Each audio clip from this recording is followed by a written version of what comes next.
आज हम स्टार्ट कर रहे हैं ट्वेल्थ क्लास का chapter number 4 chemical kinetics which is very very important. And इसके अंदर सिर्फ अपने पास लास्ट के टॉपिक्स तो निकल जाते हैं। कौन कौन से? एक तो अपने पास सिलेबस के अकॉर्डिंग टेम्परेचर डिपेंडेंस वाला है जिसमें रेनियस और एक्टिवेशन एनर्जी आती है, वो टॉपिक रिड्यूस हो चुका है अकॉर्डिंग टू सीबीएसई सिलेबस, ठीक है।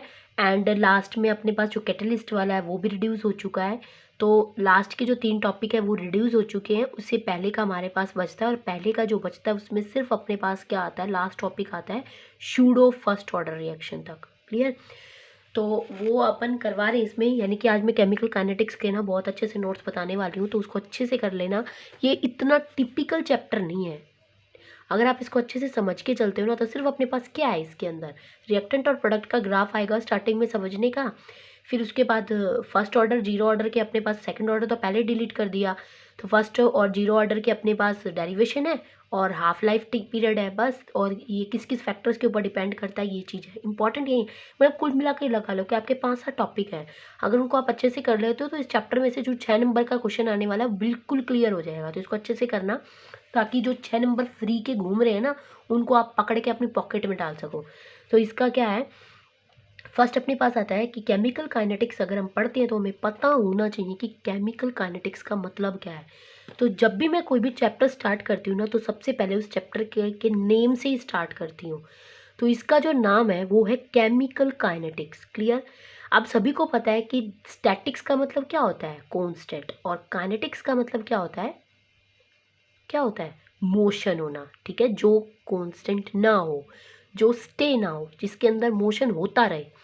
तो मेरे पास केमिकल काइनेटिक्स में, अब देखो केमिकल्स मोशन तो कैसे कर सकते हैं, वो एक जगह से दूसरी जगह चल के तो नहीं जा सकते, लेकिन हाँ, हम यहाँ पे केमिकल काइनेटिक्स यानी कि मोशन में केमिकल्स के बारे में कैसे पढ़ेंगे कि जब दो रिएक्टेंट आपस में रिएक्ट कर रहे हैं तो उनके अंदर किस तरह से रिएक्शन हो रही है, कि मतलब कितने टाइम पे क्या बना, कितनी कंसंट्रेशन किसकी घट रही है और किसकी बढ़ रही है। ठीक है, कितना रिएक्टेंट कितने अमाउंट में कंसंट्रेटेड घट के प्रोडक्ट की फॉर्म में बना है। तो ये सारी चीज़ें हम इस चैप्टर के अंदर पढ़ने वाले हैं।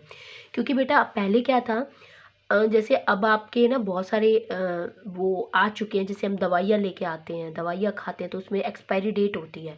तो वहाँ पे वो काम है ना, फार्माक्यूटिकल के अंदर क्या है कि दवाइयाँ बनाने से ही काम थोड़ी ना चलेगा। अब दवाइयों की एक्सपायरी डेट बतानी पड़ेगी, कब वो बना वो बताया, और वो कितने महीने के बाद कितने साल के बाद वो क्या हो जाएगा, एक्सपायर होगा। तो ये चीज़ हमें कहाँ से पता चलती है, केमिकल काइनेटिक्स से ही। तो केमिकल काइनेटिक्स स्टडी करते हैं तो सबसे पहले अपने पास क्वेश्चन आता है कि व्हाट इज़ केमिकल काइनेटिक्स, जिसको मैंने एक ही लाइन में लिखा है कि when you want to know the speed of reaction, जब आप किसी भी रिएक्शन की स्पीड को जानने की कोशिश करते हैं ना, तो वो चीज़ किस में आती है, केमिकल काइनेटिक्स में आती है। यानी कि केमिकल काइनेटिक्स हमें रेट ऑफ रिएक्शन बताता है।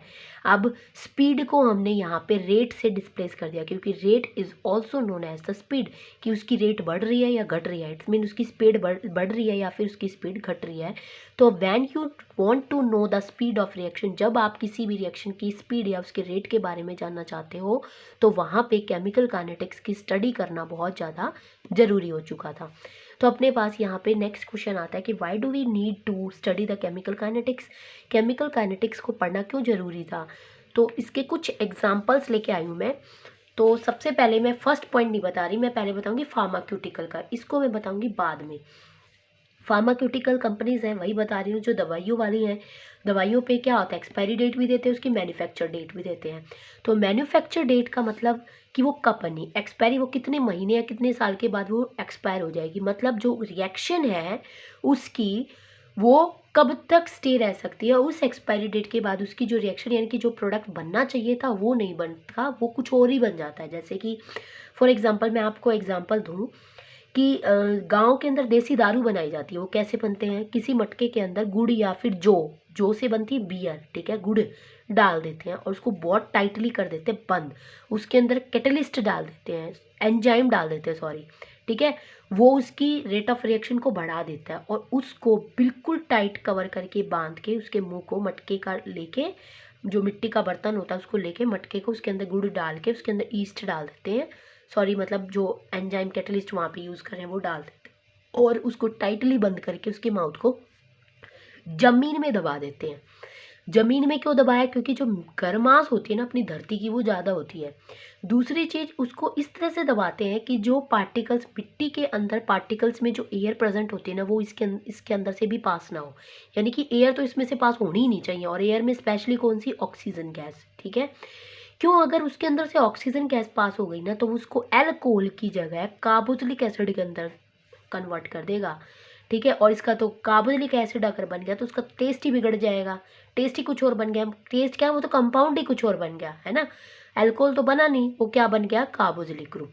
तो इस तरह से कुछ चीज़ें ऐसी होती हैं जो हमें पता होनी चाहिए। तो वही चीज़ अपने पास फार्मास्यूटिकल कंपनी क्या कहती है कि अगर एक्सपायरी डेट के बाद हम किसी भी दवाई को लेते हैं, तो आपने सुना होगा कि वो क्या कर जाती है बॉडी में, रिएक्शन।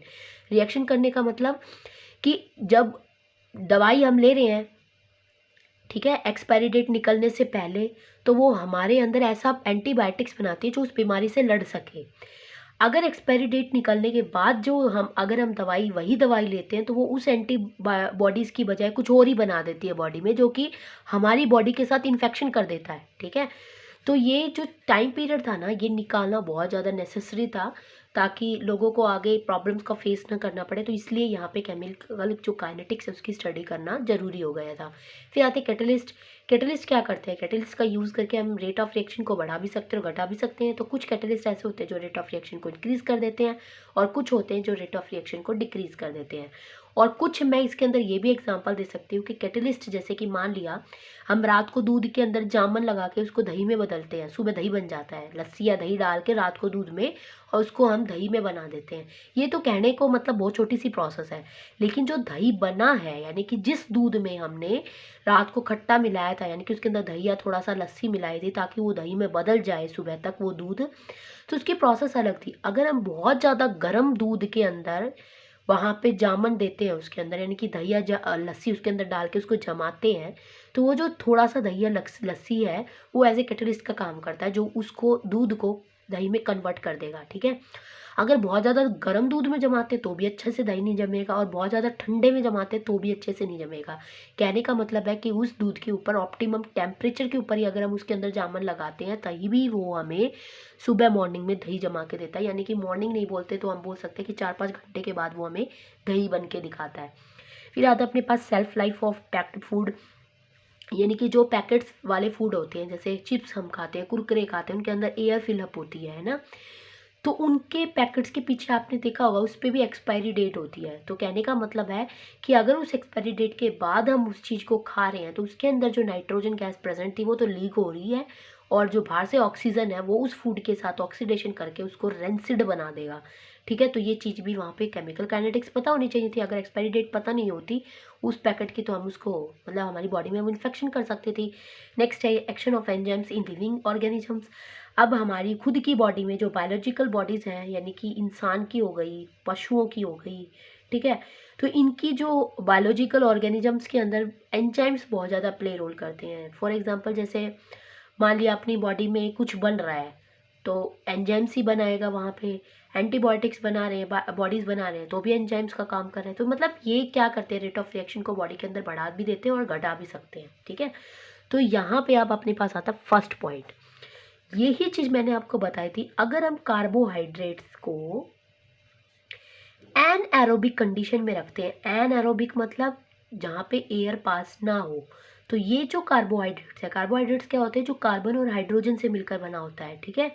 तो इन कार्बोहाइड्रेट्स को किस में कन्वर्ट किया जा सकता है, मीथेन के अंदर, क्लियर। लेकिन अगर इसके अंदर से एयर पास हो गई, तो ये कार्बोहाइड्रेट्स अल्कोहल भी बन सकते हैं, कार्बोक्सिलिक ग्रुप भी बन सकते हैं, एल्डिहाइड भी बन सकते हैं, और कुछ और भी बन सकता है, वो मीथेन गैस नहीं बनेगी। तो इसके अंदर नेसेसरी कंडीशन क्या है कि एनएरोबिक कंडीशन होनी जरूरी है, ठीक है। तो जैसे ये इसके अंदर प्रेजेंट हो गया, तो ये H2O, तो यहाँ से एक हाइड्रोजन मॉलिक्यूल्स यहाँ से बाहर निकल जाएगा, और मेरे पास CH3 बच जाता है, ठीक है। तो इस तरह से बन जाता है। फिर अपने पास नेक्स्ट आता है, अब अपने पास आएगा कि रेट ऑफ रिएक्शन होती क्या है। हम बार बार पढ़ रहे हैं कि रेट ऑफ रिएक्शन पढ़ने के लिए, रेट ऑफ रिएक्शन पढ़ने के लिए, तो ये रेट ऑफ रिएक्शन होती क्या है कि इसकी डेफिनेशन है, ए reaction is defined by it's reactant and product, ठीक है। कोई भी रिएक्शन को हम उसके रिएक्टेंट या प्रोडक्ट से डिफाइंड करते हैं, whose identity must be learn by experimentally. अगर किसी रिएक्शन को मैं वैसे बता दूं, जैसे कि मैंने बता दिया कि H2 प्लस O2 मिलके वाटर बनाता है, ठीक है। हाइड्रोजन के 2 मॉलिक्यूल्स ऑक्सीजन का 1 मॉलिक्यूल बन के वाटर के 2 मॉलिक्यूल का फॉर्मेशन करते हैं, ठीक है। ये चीज़ तो कहने की है बस। क्या पानी ऐसे बन जाएगा? अगर पानी ऐसे बन जाता तो पानी की कमी नहीं होती। कभी भी हाइड्रोजन को फ्रैक्शनलाइजेशन मेथड से, यानी कि एयर को हम अलग अलग कर लेते, दोनों को मिला देते और पानी बना देते। इन दोनों को बनाने के लिए मैक्सिमम हीट की रिक्वायरमेंट होती है, ठीक है। तो यहाँ पे नेसेसरी कंडीशन है, जब हम किसी चीज़ को ऐसे लिख देते हैं नोटबुक के अंदर, तो वो एक रिएक्शन नहीं, वो रिएक्शन क्या बन जाती है, सॉरी, इक्वेशन बन जाती है। अगर मैं उसी लिखी हुई इक्वेशन को एक्सपेरिमेंटली करके दिखाती हूँ ना, तभी मुझे पता चलता है कि उस रिएक्शन को होने के लिए कितना टाइम लगा और वो कैसे हुई, कि क्या क्या कैटलिस्ट उसके अंदर यूज़ हुए, क्या टेम्परेचर, क्या प्रेशर उसके अंदर यूज़ हुआ। क्लियर? तो यहाँ पे ये चीज़ बहुत इंपॉर्टेंट है कि जिस रिएक्शन को, इक्वेशन को हम प्रैक्टिकली करके दिखाते हैं ना, वही रिएक्शन रेट ऑफ रिएक्शन के बारे में बता सकती है। क्लियर? तो यहाँ पे अपने पास ये थी रेट ऑफ रिएक्शन की डेफिनेशन। फिर अपने पास आती है hence chemical kinetics give the speed of reaction और रेट ऑफ रिएक्शन। इसलिए हम कह सकते हैं कि जो केमिकल काइनेटिक्स है वो हमें किसी भी रिएक्शन के रेट के बारे में या उसकी स्पीड के बारे में बताती है। अब अपने पास स्टार्ट हो जाते हैं टॉपिक यहाँ से। रेट ऑफ रिएक्शन क्या होता है, स्पीड ऑफ रिएक्शन पढ़ेंगे हम इसको। फिजिक्स में पढ़ा हमने कि स्पीड किसके बराबर होती है, डिस्टेंस अपॉन में टाइम के, ठीक है। डिस्टेंस को मैं ये बोल सकती हूँ कि आफ्टर सम टाइम, यानी कि टाइम टेकन के बाद लोकेशन चेंज हो गई। लोकेशन चेंज हुई है तो मतलब डिस्टेंस उसने कवर किया होगा इनिशियल से फाइनल, ठीक है। तो रेट ऑफ रिएक्शन को हम कैसे बताएंगे, तो फिजिक्स की फॉर्म में था, डिस्टेंस की फॉर्म में। लेकिन रेट ऑफ रिएक्शन में हम स्पीड कहाँ से लाएं, डिस्टेंस कहाँ से लाएं? वहाँ पे तो हम क्या कर सकते हैं, सिर्फ किसी भी रिएक्टेंट की कंसंट्रेशन पर डिपेंड कर सकते हैं ना। कि मान लिया मेरे पास कोई रिएक्शन थी A-B में बदल गई, ये रिएक्टेंट है, ये प्रोडक्ट है, ठीक है। एट टाइम 0 के ऊपर, जब कोई भी टाइम उसके ऊपर अप्लाई नहीं हुआ, यानी कि रिएक्शन जब हुई नहीं, उस केस में A की कंसंट्रेशन थी C और B की कंसंट्रेशन थी 0। अब टाइम T1 के ऊपर अगर C में जो B प्रोडक्ट है, अगर वो मान लिया X बना है, तो जो कंसंट्रेशन A की थी वो कुछ ना कुछ X अमाउंट में घटी होगी, तभी तो वो X में कन्वर्ट हुई है। अब भी समझ में नहीं आया तो मैं इसको आपको कैसे समझाऊं, मैं इसको समझाती हूँ आपको। एक छोटा सा एग्जांपल ये बताती हूँ।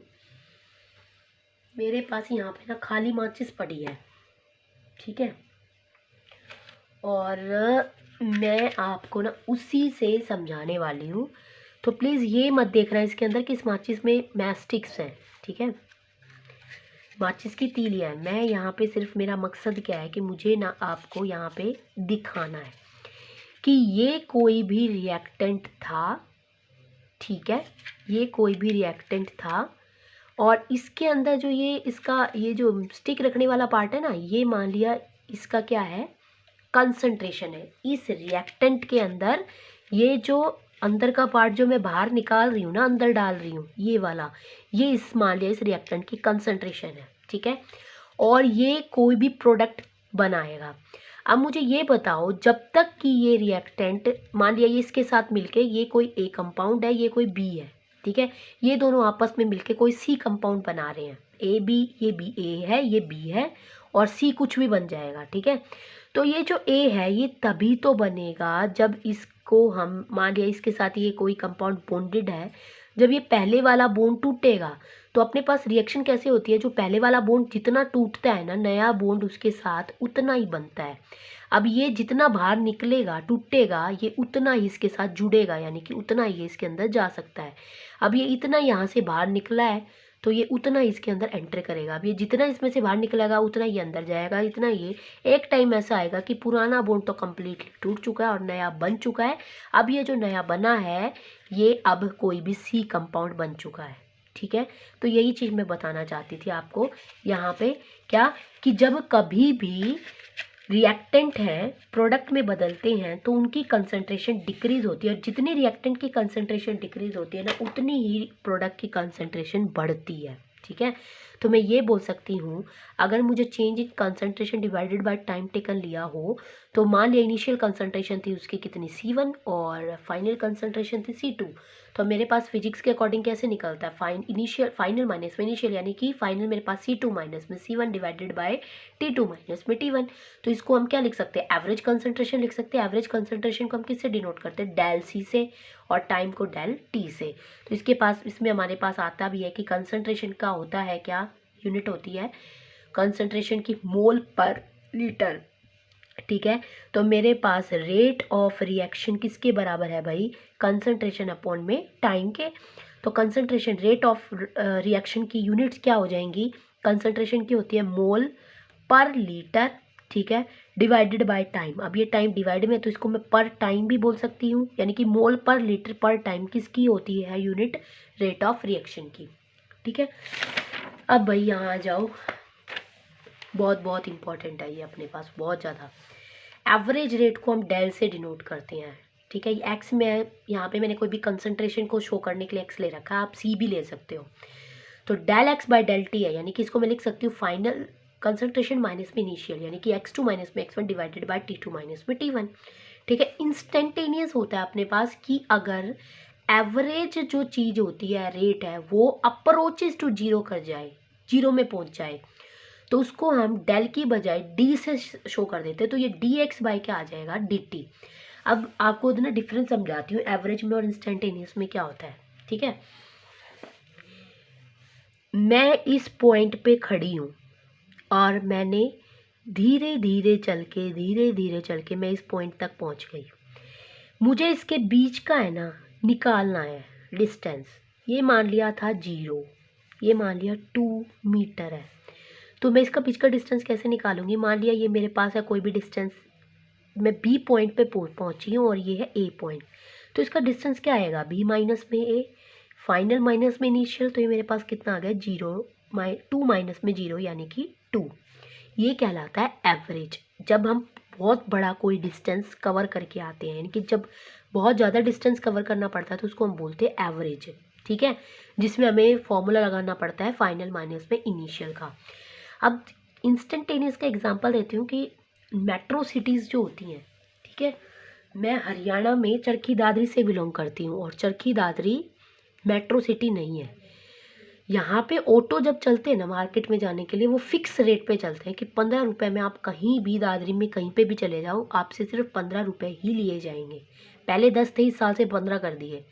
ठीक है, लेकिन जो मेट्रो सिटीज़ होती हैं, जैसे अगर मैं दिल्ली की बात करूँ, तो उसमें हर ऑटो के पास एक मीटर लगा होता है, स्पीडोमीटर, जो कि उसकी स्पीड को मतलब माप के ही वो ऑटो वाला आपसे पैसे यानी कि चार्ज गेन करता है। तो जब ऑटो में बंदा बैठता है, ऑटो वाला उस ऑटो को चला रहा है, मान लिया ये ऑटो है, इसमें यहाँ पे चलाने वाला ड्राइवर बैठा है और पीछे सवारी आके बैठ गई, इधर स्पीडोमीटर लगा होता है। जैसे ही सवारी बैठती है, वो अपने ऑटो को चलाता है, तो स्पीडोमीटर को कर देता ऑन। तो जो उसकी स्पीड स्टार्टिंग में मान लिया 0 थी, वो एकदम से इंक्रीज होती है। ठीक है, वो होती है उसकी इंस्टेंटेनियस स्पीड।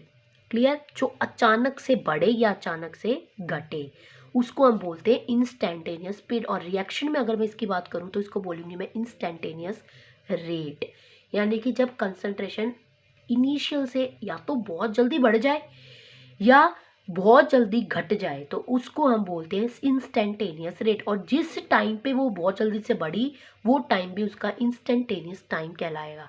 यानी कि उसको हम डेल एक्स या डेल टी से नहीं बोलते, उसको हम क्या बोलते हैं, d x by d t. Clear, अब अपने पास आता है रिएक्टेंट का graph. Rate of reaction is always a positive quantity होती है, रेट ऑफ रिएक्शन हमेशा पॉजिटिव क्वांटिटी होती है। तो रेट ऑफ रिएक्शन हमारे पास हम प्रोडक्ट और रिएक्टेंट दोनों से ही निकालेंगे। तो मैं इस ग्राफ को नहीं समझा रही, मैं खुद से दोबारा बनाऊंगी और फिर आपको समझाऊंगी। क्या कि मान लिया मेरे पास कोई ए रिएक्टेंट था, ठीक है, और वो बी में बदल गया, प्रोडक्ट में बन गया। मैं यहाँ पे ग्राफ लेती हूँ, इस ग्राफ में मुझे नीचे लेना है टाइम और यहाँ पे लेनी है मुझे कंसंट्रेशन। क्लियर, क्योंकि मुझे रेट ऑफ रिएक्शन निकालना है और रेट ऑफ रिएक्शन का फॉर्मूला क्या होता है, रेट ऑफ रिएक्शन का कंसंट्रेशन अपॉन में टाइम। एवरेज मिलेंगे तो del c by del t हो जाएगा, इंस्टेंटेनियस मिलेंगे तो d c by d t हो जाएगा, ठीक है। तो मान लिया कि ए है वो बी में कब बना, यानी कि ए बी में कब बना, जब ए रिएक्टेंट है। मैं रिएक्टेंट के ऊपर अगर मेरे पास कोई भी रेट ऑफ रिएक्शन अगर मैं रिएक्टेंट के थ्रू पढ़ूँ तो रिएक्टेंट तभी प्रोडक्ट में बदलता है जब उसकी पहले कंसंट्रेशन, मान लिया वो 4 कंसंट्रेशन में प्रेजेंट था स्टार्टिंग में और उसके अंदर कोई रिएक्शन नहीं हुई तो बी तो कुछ बनेगा ही नहीं, तो उस केस में बी की कंसंट्रेशन क्या होगी, 0। जब एक ए है वो एक कंसंट्रेशन घट गई, यानी कि उसकी जब सी कंसंट्रेशन 3 पे पहुंच गई 4 से, तो जितनी वो घटी है प्रोडक्ट उतना ही बना होगा, तो इसकी हो गई 1। जब इसकी 2 रह गई तो इसकी हो गई 2, जब इसकी 1 रह गई तो इसकी हो गई 3, जब इसकी 0 रह गई तो इसकी हो गई 4, यानी कि रिएक्टेंट अब कंप्लीटली किस में कन्वर्ट हो चुका है, प्रोडक्ट में। क्लियर। तो रिएक्टेंट घटता है तभी तो अपने पास प्रोडक्ट बनता है। तो कंसंट्रेशन जब रिएक्टेंट की बढ़ेगी उतनी ही प्रोडक्ट की बढ़ती है, ठीक है।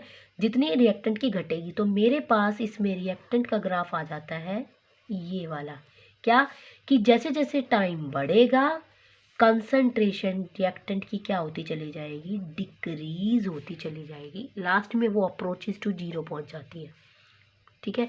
यानी कि इक्विलिब्रियम 0 तक ही हो, लगा लो इसको कि फर्दर आगे क्या होगा, आगे समझ में। अब हम फिजिक्स में लगाते हैं कि मान लिया मेरे पास यहाँ पे ए था वो बी में पहुंचा है कोई भी, ठीक है। तो मुझे इसके बीच का डिस्टेंस निकालना है कि कितना डिस्टेंस उसने कवर किया। तो हम फिजिक्स में क्या करते हैं, हम यहाँ पे मान लिया मेरे पास इसकी पहले जो इनिशियल कंसंट्रेशन थी वो थी C1, यहाँ पे पहुँचने के बाद उसकी कंसंट्रेशन हो गई C2। जब उसकी C1 थी तो मान लिया यहाँ पे उसका टेम्परेचर था, सॉरी टाइम था T1 और ये जो टाइम था वो कितना था T2। तो मेरे पास सिर्फ ये वाला आ गया, देखो ये वाला, सिर्फ ये वाला। तो जब मैं इसको इसके साथ मिला दूंगी तो मेरे को देखो इसमें समझ में आ जाएगा कि ये क्या चीज़ हो गई। तो अपने पास स्लोप क्या आता है, परपेंडिकुलर अपॉन में base is equal to hypotenuse. Perpendicular अपने पास क्या है, सी फाइनल माइनस में इनिशियल, यानी कि C2 माइनस में C1 divided by T2 minus में T1, T2 माइनस में T1। टाइम बेस पे है, कंसंट्रेशन परपेंडिकुलर पे है, ठीक है। और मैंने फाइनल माइनस में इनिशियल कर दी, तो ये अपने पास यहाँ पे आ जाती है, इसको मैं बोलती हूँ del C by del T। और ये हमें स्लोप के बारे में बताता है, यानी कि परपेंडिकुलर अपॉन में base is equal to hypotenuse, और इस पॉइंट पे यानी कि इस हाइपोटेन्यूज पे हमें मिलता है स्लोप, ठीक है। और वो स्लोप किसके बराबर हो जाएगा, del C by del T के is equal to tangent theta. Clear. अब मैं रिएक्टेंट में पढ़ रही हूँ, देखो अभी अभी मैंने आपको बताया था कि rate of reaction is always a positive quantity, हमेशा पॉजिटिव क्वांटिटी होती है रेट ऑफ रिएक्शन। लेकिन जब हम रिएक्टेंट का केस पढ़ते हैं ना तो उस केस में मेरे पास जो कंसंट्रेशन डिक्रीज होने की वजह से साइन माइनस का आ जाता है, प्रोडक्ट में आता है पॉजिटिव और रिएक्टेंट में आता है नेगेटिव। ये जो माइनस साइन है ये सिर्फ कोई मतलब ये नहीं बताता कि रेट ऑफ रिएक्शन माइनस में है, वो ये बताता है कि रिएक्टेंट घटा है कंसंट्रेशन में। अब अगर कंसंट्रेशन घट रही है तो इस घटी हुई कंसंट्रेशन को हम माइनस साइन से डिनोट कर देते हैं, ठीक है। तो अपने पास जो स्लोप है यानी कि रेट ऑफ रिएक्शन है वो किसके बराबर आ जाएगी, माइनस में del C by del T के is equal to tangent theta. Clear. ये तो मेरे पास था एवरेज, और अब मुझे क्या निकालना है, इंस्टेंटेनियस। अगर मैं निकालूँ तो मान लिया इंस्टेंटेनियस निकाल रही हूँ तो ये जो ए था वो पहले यहाँ पहुँचा, फिर यहाँ आया, फिर यहाँ आया, और वो एट लास्ट बी तक पहुँच जाता है, यानी कि ए है वो बी पे ही लाई कर गया। तो अपने पास जो टेंजेंट है वो ऐसे निकलेगा आर्क में, ठीक है, ये वाला। उस केस में